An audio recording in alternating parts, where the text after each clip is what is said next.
Hello, everyone, and welcome back to Fluento, Everyday English for Real Life. I'm Anna, and as always, I'm joined by my wonderful co-host, David. Hi, everyone. It's so good to be here.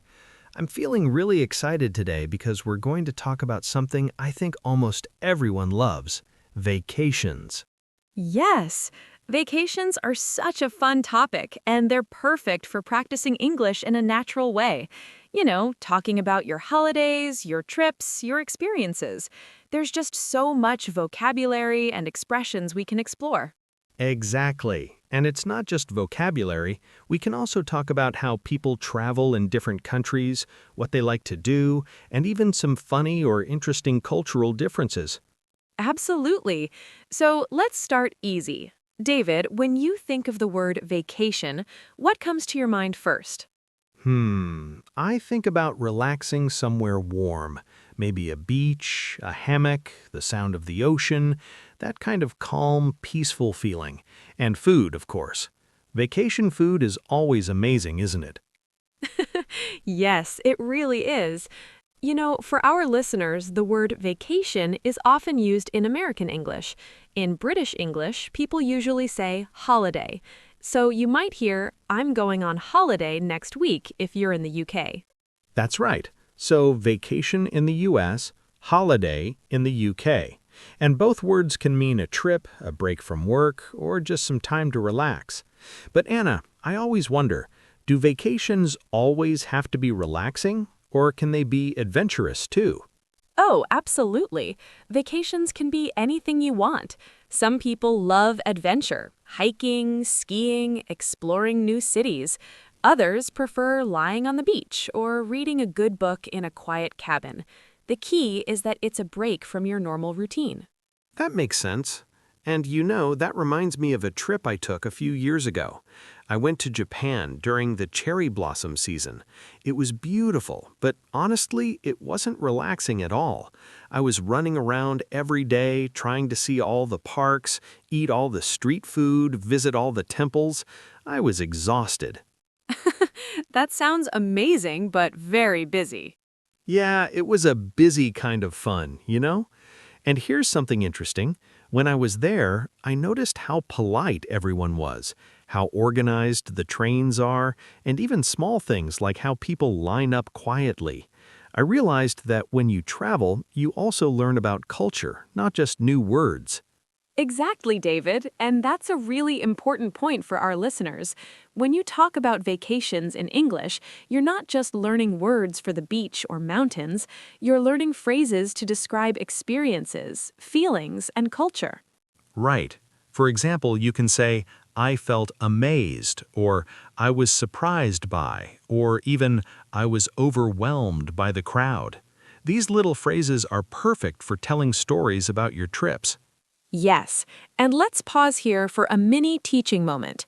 Listen carefully. When you want to describe how a vacation made you feel, you can use these phrases. You can say, it was relaxing, it was exciting, it was stressful, or even it was unforgettable. I like unforgettable. That's one of my favorites. For example, I can say, my trip to Japan was unforgettable because of the cherry blossoms. Perfect. And listeners, if you want, you can try saying that out loud. My vacation was unforgettable. Really practice your pronunciation and rhythm. Speaking of pronunciation, Anna, one word beginners often find tricky is beach. Sometimes people shorten the vowel sound, and it can sound like a different word, which can be confusing. Yes, that's true. So remember, it's beach with a long E sound. Beach. Take your time and say it clearly. Little things like that can be really funny, especially when you're traveling. They sure can. And actually, this reminds me of a funny vacation story from my own life. A few summers ago, I went to Italy. I was in a small town and I tried to order ice cream in Italian.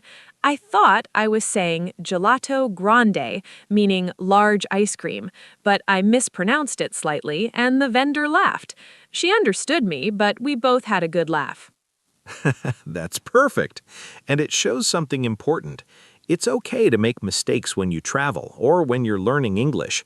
People usually appreciate the effort, and sometimes it leads to funny, memorable moments. Absolutely. So, another mini teaching moment here. When you're talking about a vacation experience, you can use the phrase, I tried to. For example, I tried to order ice cream in Italian, or I tried surfing for the first time.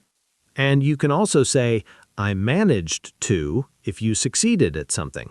Like, I managed to climb the mountain, even though it was hard. Perfect. So now let's talk about another important part of vacations, activities. What do you usually do on a vacation, David? Well, I like a mix. Sometimes I explore the city, go to museums, try local food. Other times I just relax. One thing I always do is walk around. Walking is the best way to see a place. You notice little details you'd miss in a taxi or bus. That's so true. And for our listeners, the phrase walk around is very common in English. It means to move around a place, not necessarily with a specific goal, just exploring. You can say, I like to walk around the city and see the sights. Yes, and while walking, I also like to try local snacks. Oh, speaking of food, Anna, do you remember your trip to Thailand? Oh, yes, I do. That was unforgettable.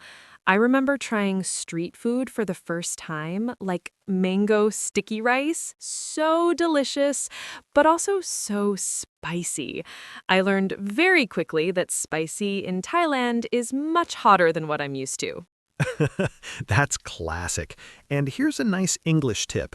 When you want to describe food, you can use adjectives like delicious, tasty, sweet, sour, spicy, or salty. And if it's really good, you can say mouth-watering. Yes, the mango sticky rice was mouth-watering. See, that's a great way to sound natural in English. And I love how talking about vacations naturally gives you so many chances to practice these adjectives, verbs, and expressions. You can describe feelings, activities, food, weather. It's really a perfect topic for learners. Exactly. And speaking of weather, that's another common conversation topic during vacations. You might hear, it was sunny all week, or it rained every day, or even the weather was perfect for hiking. And if something unexpected happens, like a storm, you can say, we got caught in the rain. That's a nice little phrase learners can use. Yes, caught in the rain is very natural, and it often leads to funny stories. Like one time, David, you were telling me about your trip to England, right? Oh, yes, it rained almost every day. I remember walking in London and suddenly, boom, a heavy rainstorm. I had no umbrella. I looked like a drowned cat. But the good thing was, people there are used to rain, so everyone kept going about their day, and I learned to laugh at myself. That's perfect.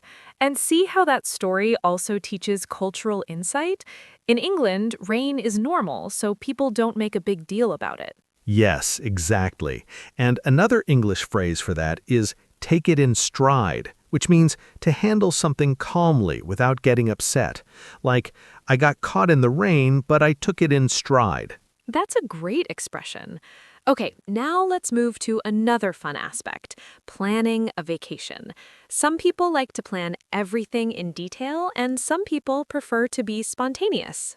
Oh, I'm definitely spontaneous. I like surprises. But Anna, you're more of a planner, right? Yes, I like to make a rough plan. I don't need every minute scheduled, but I like to know the main attractions, restaurants, and maybe the train times. Planning helps reduce stress, especially in a foreign country. That's very true. And for English learners, when you talk about planning, you can use phrases like make a plan, organize my trip, or book tickets in advance. Perfect. And you can also talk about your preferences using I prefer or I like better than. For example, I prefer staying in a small hotel rather than a big chain hotel. Oh, yes, that's a very useful structure. And you can practice this with your own experiences. For example, I like traveling by train better than by plane. Or I prefer quiet beaches over crowded ones. Exactly. And one last tip for today. When you tell vacation stories, try to include some emotions. English becomes much more interesting when you add feelings. You can say, I was excited, I was nervous, I felt happy, I felt amazed, or I felt disappointed. Absolutely. And our listeners, remember, when you add emotions, your stories become alive. People feel like they're traveling with you. That's so important. And I think that's a beautiful way to close today's conversation. Traveling is not just about places, it's about feelings, experiences, and memories. And practicing English through these stories helps you connect with others, share your experiences, and grow as a speaker. Yes, so here's my encouragement for our listeners. Next time you go on a vacation, or even just a short trip in your city, try telling someone about it in English. Use the words, expressions, and phrases we talked about today. Share your feelings, describe the food, the weather, and the people. You'll be surprised how much your English improves. And remember, it's okay to make mistakes. Every story you tell, every word you try brings you closer to fluency. Enjoy the journey, just like a vacation. That's perfect, Anna. Thank you everyone for listening. We hope you feel inspired to talk about your next vacation in English. Yes, thank you for joining us today. And remember, whether it's a short trip or a long adventure, your English can travel with you. Absolutely. Until next time, keep practicing, keep exploring, and keep sharing your stories in English. Goodbye, everyone. Bye, and happy travels.